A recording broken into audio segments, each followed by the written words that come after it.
Hi, this is Dennis with Second Chance Tackle, and we're continuing our series today on establishing yourself to do reel repair, whether it's as a business or as a hobby or as just a fun pastime that maybe you're just looking to make a couple of dollars on the side, occasionally repairing reels.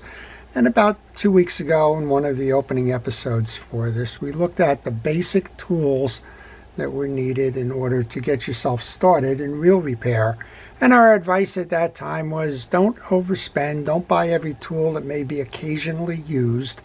Set yourself up so that you can deal with the common fasteners and the common items that typically come up as you take a reel apart. And what were those? It was a basic set of screwdrivers, mostly towards the flat blade and the Phillips head. It was a basic set of wrenches, first in the millimeter wrenches, because, well, most of the fishing reels today are sized to millimeters. And then a backup set if you're dealing with vintage reels on the old SAE or standard ones. And then a couple of things along the line, some pliers, some micro screwdrivers and the like. And the word of caution was get started. And well, if you find that you need something and you anticipate that you're going to need it for some time, then go ahead and go out and purchase it. Well, this is the next in the series, and these are going to feature more advanced tools. And well, I just got a set of tools here from Boca Bearing, and I thought I would share them with you, what their purposes are, and well, you can decide as to whether that's something that you need or something that, well, maybe you really don't need too much of, or you see it on occasion and just don't need to spend your money on it at the moment. So I hope you're enjoying this series. If you do, I want to encourage you to subscribe to my channel. And if you do subscribe to my channel, please use that notification button to see more. Okay, let's get started. We're going to use a Shimano reel as an example. This is a Shimano Corsair. It's the CS400. It's a little bit of a wider frame reel. It's in for service, and it's got some issues here. It's got a broken cap, which is a very frequent problem with these reels, and well, it just needs to be tuned up. But I thought I would use a couple of the reel tools that I have in conjunction with this reel and kind of show you the purposes of those. We're going to call them an advanced tool set, and there's a lot of different types of advanced tools that, again, come into play when you're doing reel repair. We're going to go from kind of the one that you can use most of the time to the ones that you would use less of the time with a bait casting reel as it applies. Well, these came from Boca Bearings, so as it applies to bearings and routine maintenance on your fishing reel. I hope you enjoy it. If you see tools that you would like to have explained or know more about, and there are lots of them out there. There's all kinds of devices that have been made to make your life easier in terms of servicing reels and other mechanicals. But if you have a subset that you would like to learn more about, please leave them in the comment section. I will try to get on with them in future episodes, show you a little bit more about the ones that I use, kind of explain the frequency of the use, how you will benefit from using them, and, well, maybe some of the other issues that go along with those tools. So this is a round bait casting reel. It's relatively the same as a low profile or a bass type fishing reel. And so the tools that we'll use kind of apply to both of those. I'm going to get started with the most common, the one that can be used all of the time. It's a beautiful rubber mat. This is, again, from Boca Bearing. It's a rubber mat. It's not some kind of vinyl or something, but it is rubber. It's a nice thick mat. It's non-skid, and if you can see, I'm pulling here, and it's pulling on my wood bench as opposed to this. It cleans up easily. Where does this work out best? Wow. Where are you working? I happen to have a dedicated space in my shop where I work on my fishing reels. It's known for its clutter. It's known for having everything close at hand, but that's not the way everybody works all of the time. A lot of times, well, and myself included. A lot of the times it starts out on a kitchen table or a desk, and it progresses from there. Well, this is just a nice way to keep yourself out of harm's way. You don't want to mar the finish on the table or the desk that you're working on. It's, as I mentioned, it's non-skid. That's a real tight bottom there, and it'll set yourself up. It's easy to work at. It's convenient in terms of sizing. I think this is probably 12 inches by 14 inches. There's a convenient measuring here, but I don't see it exactly. I'd say it's 12 by 14. That seems about right. Maybe it's 10 by 14, but I think it's 12. You have a workspace on the inside, and you have these little kind of sections out here that will store parts in addition to giving you some common measurements and the like. So you have 1, 2, 3, 4, 5, 6 little cutouts. So, you know, as you take off a part, maybe you're taking off a tension washer, you can just put it over there on that side. And those of you that know and watch my channel, you know I work with fast food containers. I just happen to have a Shimano lever drag set aside at the moment. But the fast food container has 8 corners to it. And well, you can see I have a corner down here that's got the knob, some other lever drag components here, handles and exterior screws over there.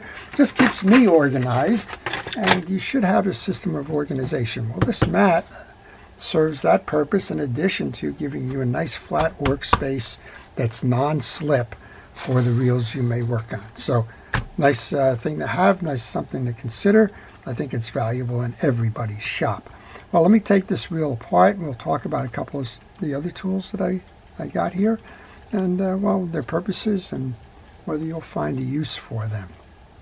As I mentioned, this is a Shimano Corsair, but a lot of the round bait casting reels, whether it's a Shimano, maybe it's an Ambassador from Abu, or any of the other brands, not only round bait casters, but the low profile ones as well, have all types of uses for the next tool. And what is the next tool?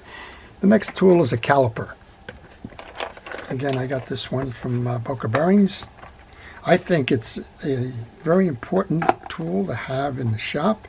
As I mentioned, it's not necessarily something that everybody's going to use. It's not necessarily something you want to run out and buy if you're only doing occasional work.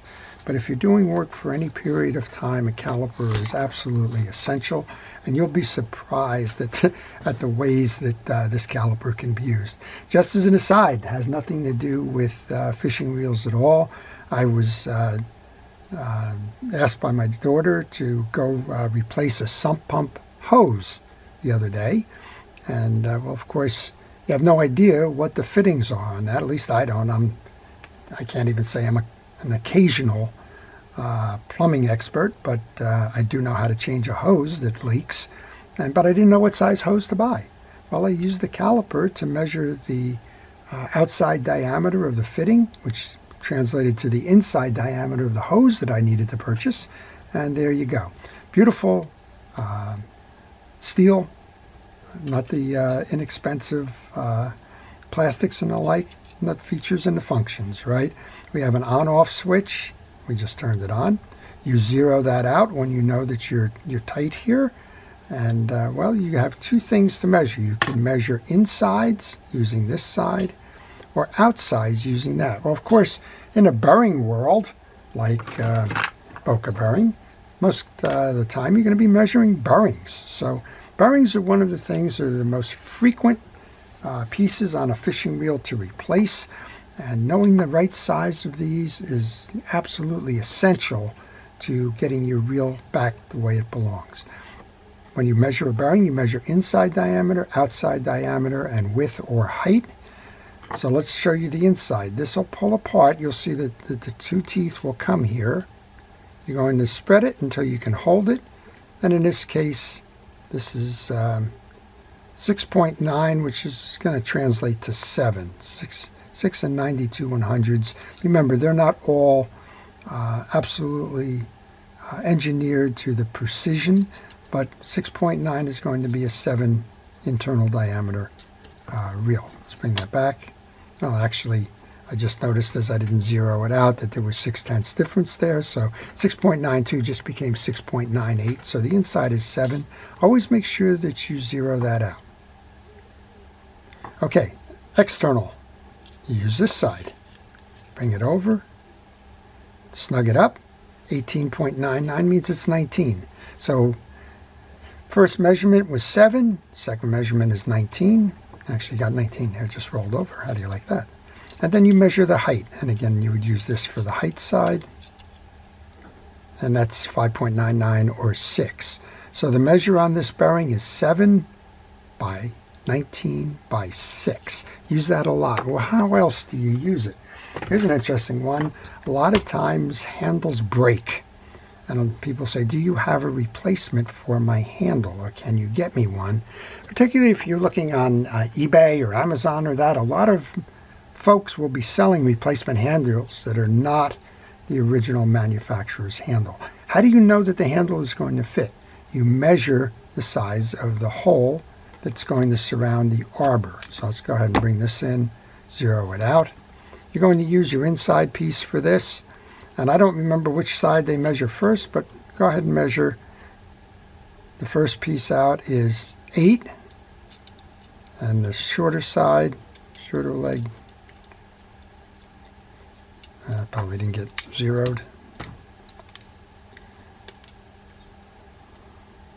So it's going to be 8 by 5. That's 5.03, right?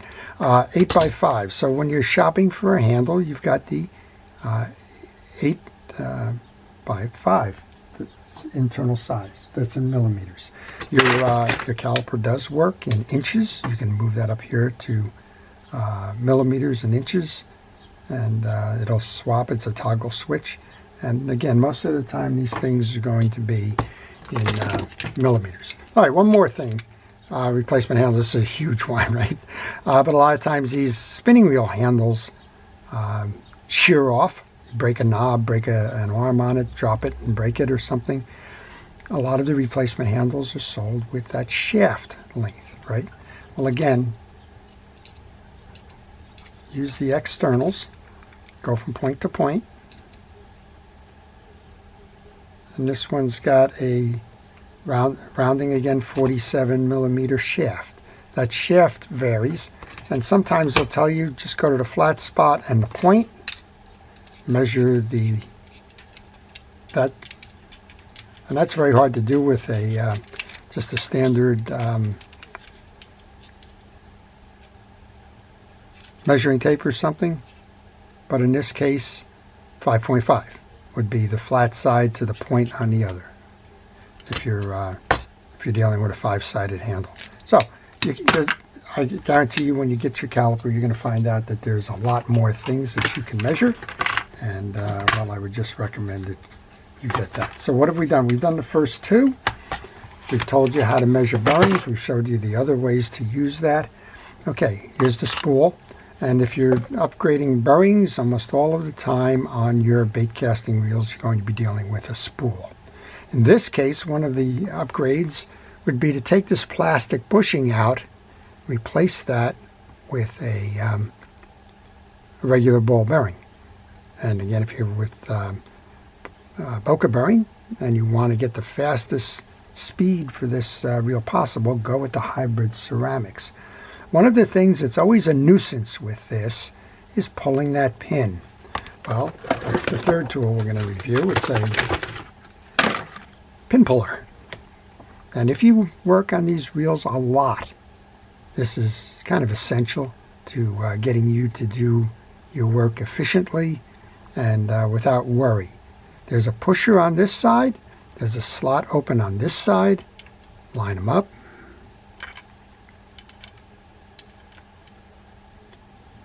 Just push it through. I want to backstop that, but here's your pin. Pin came out. Pull your pusher out. Remove your bearing, or in this case, the bushing. Go back to your caliper, measure this. You go ahead and order the one that's going to make this reel fly, just like that. When you want to go back and reset this, then that's the other side of the pliers. Get it started. You'll notice that there's a serration in the middle here. It's just a little bit wider, that when it's pressed in, that's how it holds it steady. Bring it over, and then you have this side of the pliers, a short side and a long side. The short side will become the pusher side.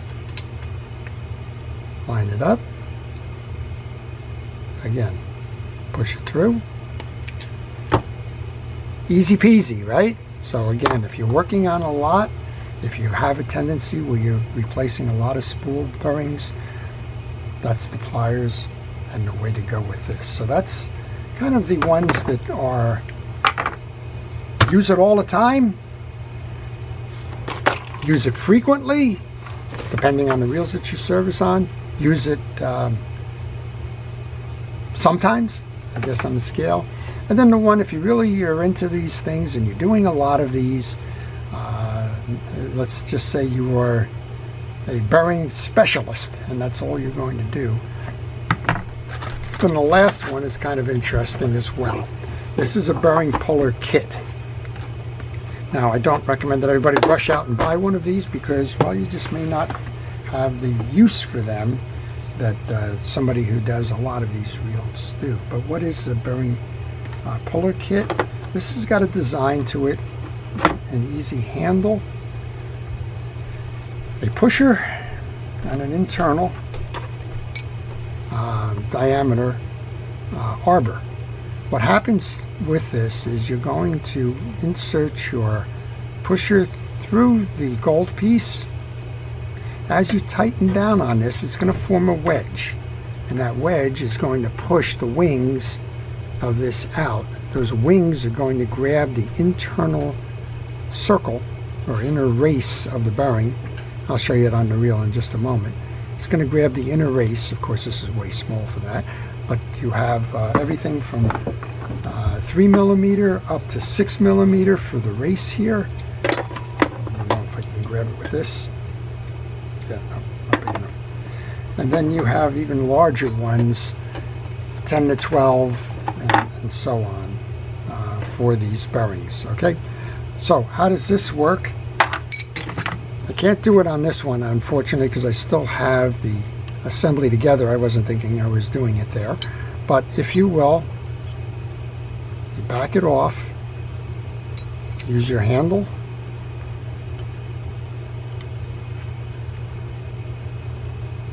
bring it into the inner race of the bearing, right there, hold and tighten, and I can't pull this out, unfortunately. It's tight now, but if I was to pull it out, I'd wreck the inner wheel. But this is where, when you got a stuck bearing inside a case, it's probably the most annoying thing that you'll have to deal with in reel repair, and this is the solution to that. But again, if you're not dealing with this frequently, if you never encounter that situation, then please don't rush out and buy the thing. But if you're looking to make your life easy and you have a need for these types of tools, all good all around. Well, I just can't get this one back in, but we're going to kind of leave it there. So let's just kind of review what we discussed today. They're specialty tools. They have a place in fishing reel service and repair. Some of them you're going to use a lot. Some of them you're not going to use so much.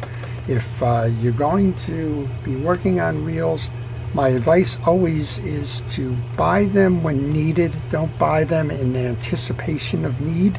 And I think we talked a little bit about two of them that are kind of indispensable.